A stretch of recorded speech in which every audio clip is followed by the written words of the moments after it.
Here's a follow-along routine with the 5 best exercises to help correct and prevent shoulder tightness, rhomboid pain, symptoms down your arm, even poor neck posture.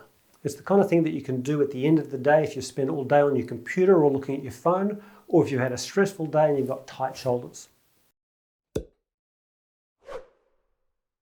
If you've got a towel and access to a floor or a hard surface, awesome. If you don't, I'll give you alternatives as I go. Do this first exercise on a rolled up towel of about 7 to 10 centimeters wide. The alternatives is just a folded towel or no towel if it feels uncomfortable or you don't have a towel. Okay, with legs bent, lean back over the towel so that the towel ends at the base of your neck. Then hold your head with your hands and with your chin down, lower back over the towel and relax your elbows back. So that's 1 rep.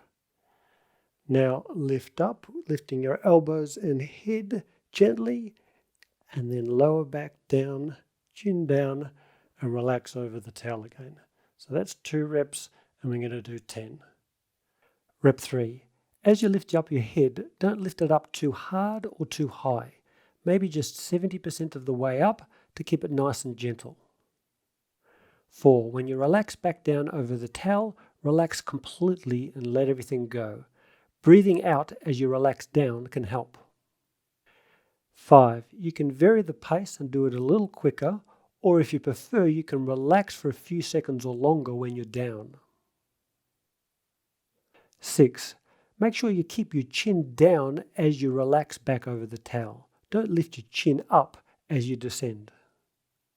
7. It helps if you lengthen the back of your neck with your hands, just tractioning slightly, and that helps to keep the chin down. 8.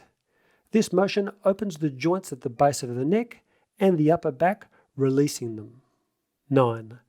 As you do this, gravity extends your upper back over the towel, helping to mobilise it and straighten it. 10. After the last one, you can just relax over the towel for a minute if you like, but only if it's comfortable, or get straight into the next exercise. Exercise 2 starts off in the same position, on a rolled towel, a folded towel, or just a firm surface. I'll show an alternative up against a wall on the last rep. With your head down low, lengthen the back of your neck as far as it'll comfortably go, and hold that for a few seconds. And that's your first rep. Then 2, allow your neck to come back in, and then draw it out. Lengthen the back of your neck with your hands, and stretch it and hold. 3. Keep your head back as far as it comfortably can go. It should feel like a nice stretch. 4. If you can, just slide along the floor with your fingers without lifting your head.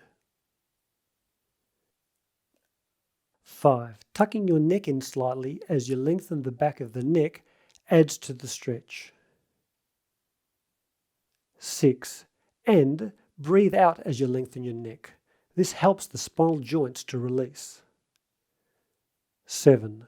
You should feel a nice stretch in your upper back as you lengthen the neck. 8. As you pull with your hands, you can gently resist with your neck if you like. 9. This gentle resistance helps the stretch and lengthens the deep spinal extensors. 10. And the lengthening movement opens all the sliding joints in the base of the neck and the upper back.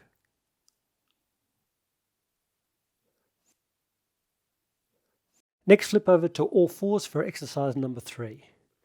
Start off by putting your arms right out and dropping your chest down so that your torso ends up roughly parallel with your arms. Then from that position, drop your head forward slightly and then draw it straight back, chin down, and hold that for a few seconds. Then finish by returning to a wide tabletop position. Then, rep 2, lower your chest and repeat. You want to be facing about 90 degrees to the line of your arms and torso. As you pull your head back to hold for a few seconds, keep your chin down, but not too hard. 3. Aim to keep your thighs vertical when your chest is lowered. If your shoulders hurt, you can rest your elbows on the floor or move your arms wider apart.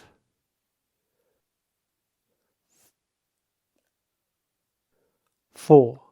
This exercise helps flatten out a rounded mid-back because poor posture often starts in the mid-back.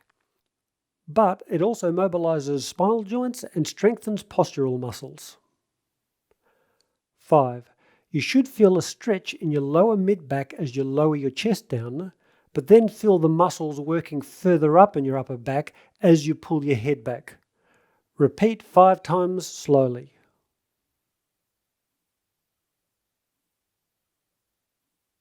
Then it's easy to move into a kneeling position for exercise number 4. An alternative for this is doing this on the chair for people with bad knees, which I'll show on the last rep again. So start off by rounding your mid-back and dropping your head down.